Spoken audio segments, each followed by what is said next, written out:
The push for a constitutional convention has also reached the presidential campaign trail. Just this week, Republican candidate Marco Rubio called for a convention of states to draft a balanced budget amendment. He also wants to have an amendment to impose term limits on judges and on members of Congress. And earlier in the campaign, Texas Senator Ted Cruz said it was an option to protect against overreach from the federal government. KXAN political reporter Phil Prazan is in Cresco, Iowa, where he reports the convention of states could be an avenue to win over Republican voters.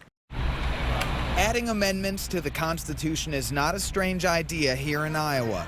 John Jenkins says we need one to get rid of fees or licenses for everyone but criminals to carry guns. Just being in the Constitution just puts it above everything else, whether that be state law or federal law.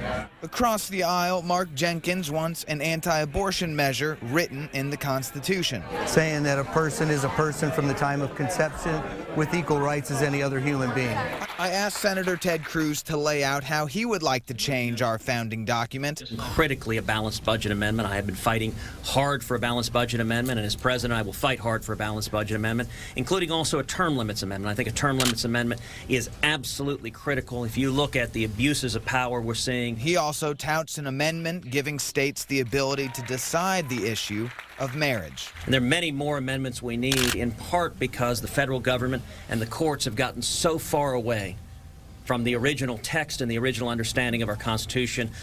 That idea is still a long way away from reality, but like any movement, it starts with leaders trying to convince the people that it's a good idea.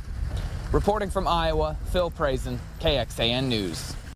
And Phil will have more reports from the campaign trail, including an update from Iowa just ahead on KXAN News at 6.